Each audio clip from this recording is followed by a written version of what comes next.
नमस्कार साथियों, मैं आपका भाई अंकित चौहान एक बार फिर स्वागत करता हूं अपने YouTube चैनल ग्रामीण हेल्प अंकित चौहान में। साथियों, हमने एक आरटीआई मांगी थी एसपी देहात, एसपी सहारनपुर से। और दोस्तों, ये आरटीआई हम लोगों ने एक लोक हित में और एक समाज हित में ये सामान्य से प्रश्न पूछे थे। क्योंकि दोस्तों, पुलिस कई बार जिस तरह से आम नागरिक को परेशान करती है, तो हमने उसी के संबंध में ये 5 प्रश्न दोस्तों हमने पुलिस से पूछे थे। और इन 5 प्रश्नों का उत्तर क्या आया है, ये आपको दोस्तों जानकर बड़ा अजीब लगेगा कि एसपी ग्रामीण ये लिखकर दे रहे हैं कि आरटीआई एक्ट की धारा 2005 जो है 2(2) के अंतर्गत जो है सूचना का प्रावधान नहीं है। ये धारा 2(2) लगा रहे हैं, जबकि साथियों पूरी आरटीआई एक्ट की धारा 2 में ऐसा कहीं नहीं है। और खैर, अब हम आपको बताते चलते हैं दोस्तों हमने क्या सूचनाएं मांगी थी। अब आप ये भी सुन लीजिए। देखिए साथियों, पहली सूचना हमने मांगी थी, पुलिस किसी भी व्यक्ति का निर्माण कार्य कब और किस आधार पर रोक सकती है, जानकारी प्राप्त कराइए। अब ये दोस्तों कहाँ से निष्कर्ष निकालने वाली बात हो गई। भाई आप आधार बताइए कि इस आधार पर रोका जा सकता है। अब नंबर 2, यदि पुलिस किसी भी व्यक्ति का निर्माण कार्य रोकती है तो क्या उसे कोई नोटिस दी जाती है। ये भी दोस्तों एक सामान्य सा प्रश्न है। तो अब नंबर 3, यदि कोर्ट में कोई सिविल मामला विचाराधीन है, उस स्थिति में किसी का निर्माण कार्य रोका जा सकता है, जानकारी प्राप्त कराए। दोस्तों ये भी सिंपल सा प्रश्न है। अब नंबर 4, यदि पुलिस ने कोई भी मामला दर्ज नहीं किया है तो क्या उसमें कार्रवाई की जा सकती है, जानकारी प्राप्त कराए। और नंबर 5, कानून के अनुसार संज्ञेय अपराध और असंज्ञेय अपराध में पुलिस किस प्रकार कार्रवाई करती है, इसकी विस्तृत जानकारी प्राप्त कराए। दोस्तों ये 5 प्रश्न थे हमारे। और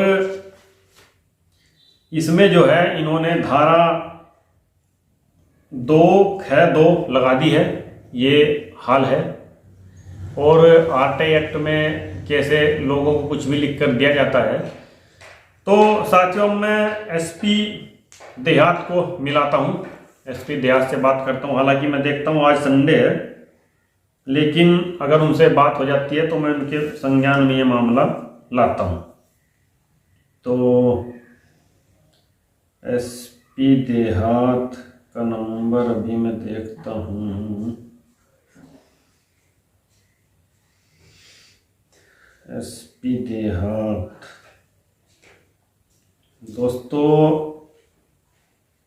ये रही, ये है दोस्तों एसपी देहात का नंबर मैं मिलाने जा रहा हूं। तो देखते हैं वो क्या बताते हैं। दोस्तों ये रिचार्ज आज हमारा ख़त्म होने वाला है, तो आप सुनते रहिए। आज एसपी देहात से बात करते हैं।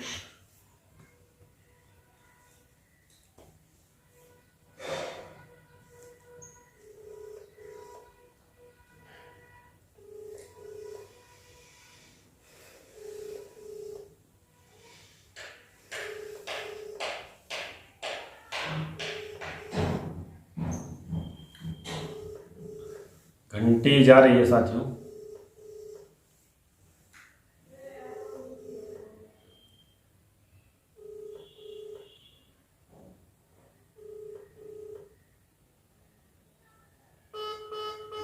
तो ये है दोस्तों, ये है एसपी देहात और फोन इन्होंने नहीं उठाया है।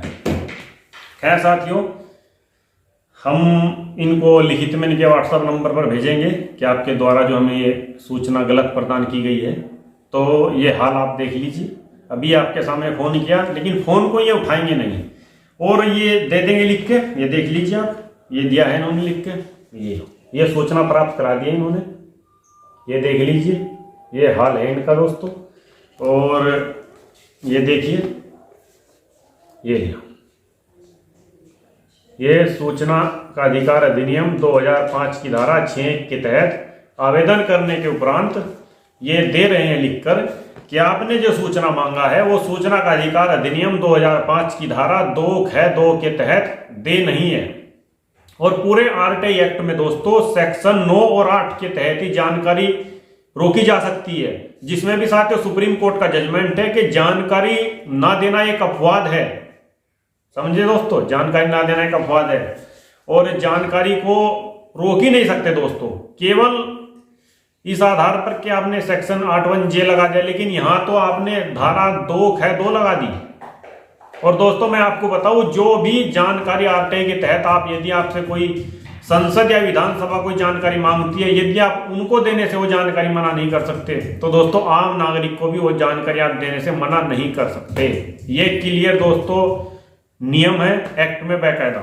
लेकिन अब साहब लोग हैं, साहब लोग तो जो लिख कर देंगे वही मान्य होगा। अब एसपी साहब है, एसपी साहब को फोन मिला है तो फोन उठाएंगे नहीं, क्योंकि संडे है तो ये फोन भी नहीं उठाएंगे और जो ये लिख कर दे देंगे दोस्तों तो वही मान लिया जाए।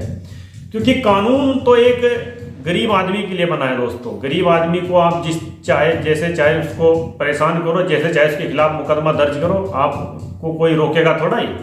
और आप जिसको जो चाहेंगे लिख कर दे देंगे, तो खैर ऐसा नहीं है दोस्तों, सवाल तो पूछेंगे ही। और हम राज्य सूचना आयोग में भी जाएंगे, आयुक्त को बताएंगे कि ये हाल है आईपीएस अधिकारियों का।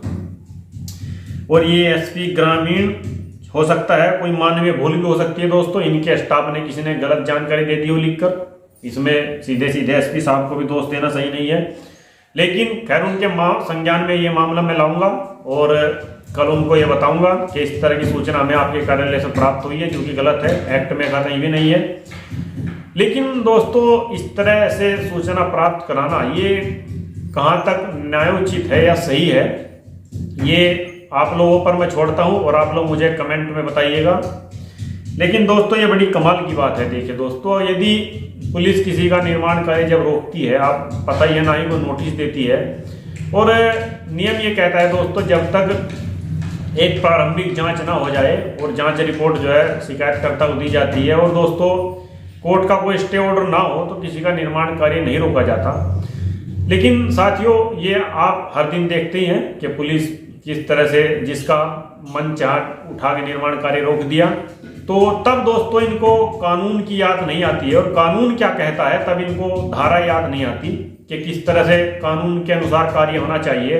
लेकिन जब एक आम नागरिक इनसे सवाल पूछता है तो इनको कानून याद आने लगता है दोस्तों, ये हाल है। खैर दोस्तों, सभी के उज्जवल भविष्य की हम तो शुभकामना करते हैं, हमारी मंगल कामना है। मैं हूं अंकित चौहान, यूट्यूब चैनल ग्रामीण हेल्प अंकित चौहान से। आज मैंने दोस्तों अपनी मौलिक ड्यूटियां पालन किया है, फंडामेंटल ड्यूटियां पालन किया है। फिर आपसे मुलाकात होगी किसी दूसरी वीडियो में, तब तक के लिए सादा नमस्कार दोस्तों।